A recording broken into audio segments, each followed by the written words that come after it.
రెడ్డి వల్ల కడుపు నిండా మరి బ్రహ్మాండంగా ఆదాయం వస్తున్నమాట మాత్రం వాస్తవం.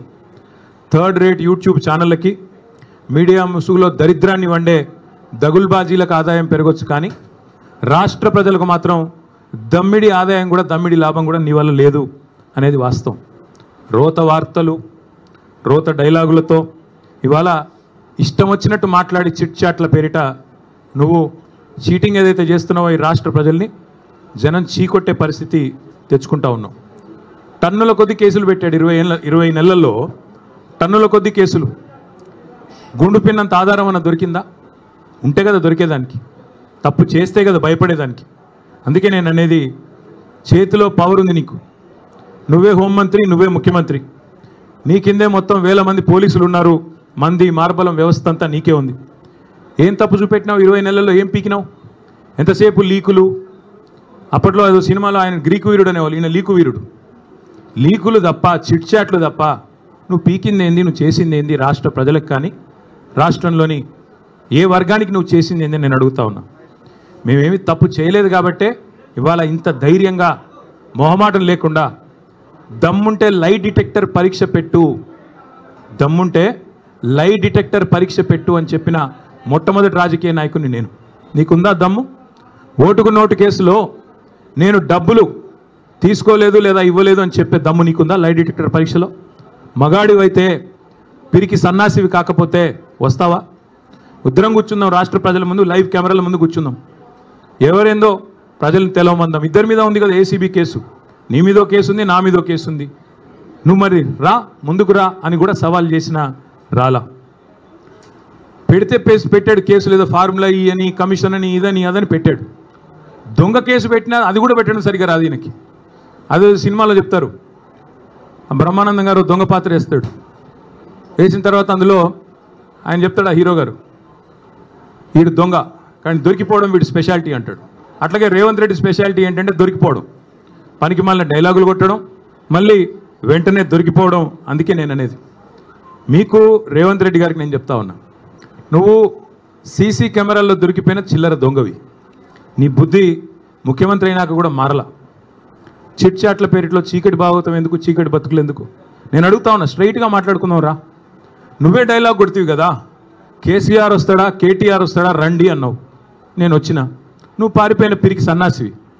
నీ సవాల్ స్వీకరించి నేను వస్తే మాట మీది నుండి తప్పుకుని పారిపోయిన పిరికి సన్నాసివి ఇవాళ చీకటి భాగవతాలు, చీకటి డైలాగులు, మీడియా మిత్రులతో చిట్ చాట్ల పేరిట డ్రామాలు ఎందుకు?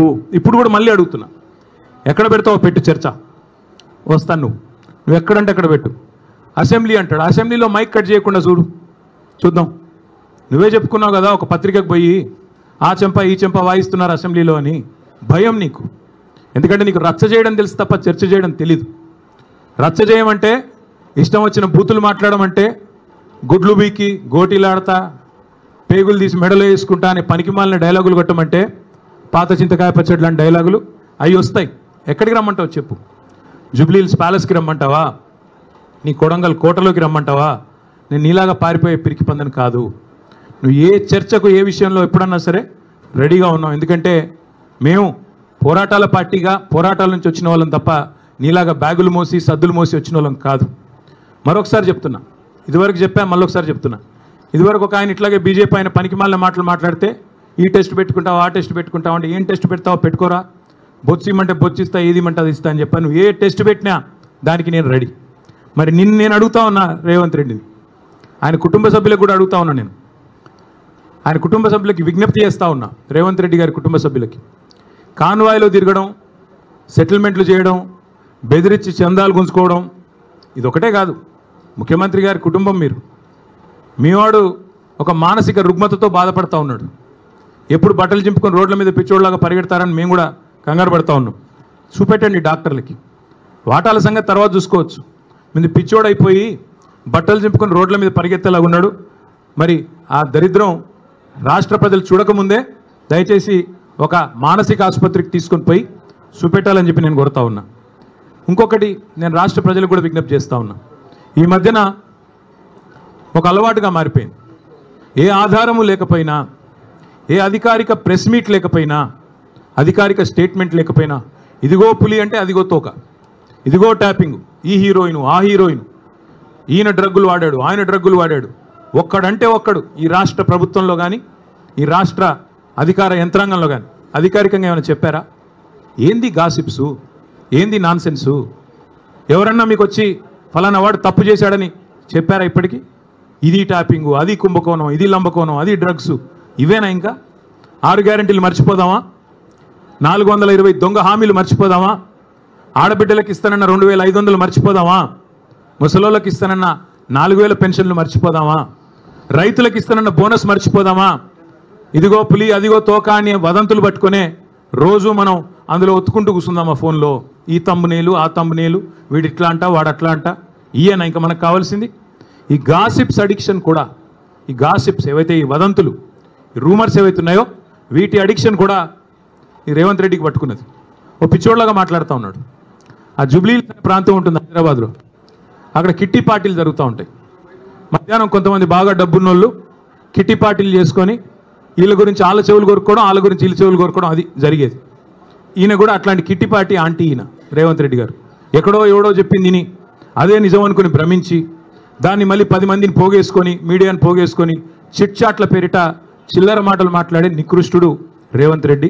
నేను అందుకే అంటా ఉన్నా, నువ్వేదో వాగావు కదా నేను డ్రగ్స్ బిగ్స్ అని. దమ్ముంటే మగాడివైతే బయటికి వచ్చి పత్రికల్లో మాట్లాడు, నువ్వే ముఖ్యమంత్రి నువ్వే హోంమంత్రి, ఏం ఆధారం ఉందో పెట్టు. అంతేగాని ఒక దొంగలాగా నీకు అలవాటైన పని చీకట్లో కూర్చొని 10 మందితో ఒకటి చెవులో కూడా కొరుక్కొని పనికిమాలిన మాటలు మాట్లాడుతూ టైంపాస్ చేయకు. ఇంకొక మాట కూడా అడుగుతా ఉన్నా నేను, ఈ శవాల మీద పిల్లలు ఏరుకోవడం ఏందే నాకు అర్థం కాదు. ఎవరో చనిపోతే దుబాయ్లో దాన్ని నాకంట కట్టడం ఏంది? నీ బొందా ఏమైనా జ్ఞానం ఉందా నీకు? అసలు ఏం మాట్లాడుతున్నావు? రాష్ట్ర ముఖ్యమంత్రివా లేకపోతే శవాల మీద పేలాలు ఏరుకునే దౌర్భాగ్యుడివా? నేను అందుకే అంటా ఉన్నా, నీకు దమ్ముంటే ఆధారం బయట పెట్టు, దమ్ముంటే ఏ టెస్ట్ చేస్తావో చెయ్యి, దమ్ముంటే నీ దగ్గర ఏం ఆధారం ఉందో పెట్టు. లేదా ఈ కిట్టి పార్టీ ఆంటీలాగా ప్రతిరోజు ఇళ్ళ చెవు కొరికి వాళ్ళ చెవు కొరికి హెడ్లైన్లు మేనేజ్ చేసి మీడియాను మేనేజ్ చేసి ఎక్కువ రోజులు బతకలేవు. ఇంకో మాట నేను అడుగుతా ఉన్నా, నేను అంటా ఉన్నాడు, నేనంట కోర్టుకు పోయి స్టే తెచ్చుకున్నా అంట. కోర్టు ఏం చెప్పింది తెలుసా రేవంత్ రెడ్డిని? ఇట్లాగే పిచ్చిబాగుడు వాగుతుంది. నేను చెప్పేది ఈరోజు కాదు, 2021లో ఇట్లాగే సన్నాసి మాటలు మాట్లాడినాడు, డ్రగ్స్ గిగ్స్ అని. నేను కోర్టుకు పోయి పనికిమాలిన మాటలు మాట్లాడుతున్నాడు ఆధారం లేకుండా అని కోర్టుకు పోతే కోర్టు ఏం చెప్పింది తెలుసా? చెత్త మాట్లాడితే చెప్పు తీసుకొని కొడతామని చెప్పి ఇంజంక్షన్ ఆర్డర్ ఇచ్చింది. దాన్ని స్టే అంటాడు. ఈ మూర్ఖుడికి ఇంజంక్షన్ ఆర్డర్ తెలియదు, స్టే తెలియదు. చెత్త మాటలు మాట్లాడితే చెప్పు తీసుకొని కొడతా అని కోర్టు చెప్పింది, నేను కాదు. బుద్ధి జ్ఞానం ఉంటే ఆ ఇంజంక్షన్ ఆర్డర్ ఇంకా ఉంది. నువ్వు ముఖ్యమంత్రివి. ఒక థర్డ్ రేట్ చిల్లరగాడిలాగా బజార్లో పోయే చిల్లర పంచాయతీలాగా చెయ్యకు. ఇంకో మాట అంటాడు, నేనేదో లోకేష్ని కలిసినట్టు అర్ధరాత్రి పోయి, మేమేం చేసినా బాజాబ్తా చేస్తాం, బేజాబ్తా చేయాల్సిన కర్మ మాకు లేదు. అయినా నాకు తెలియక అడుగుతా,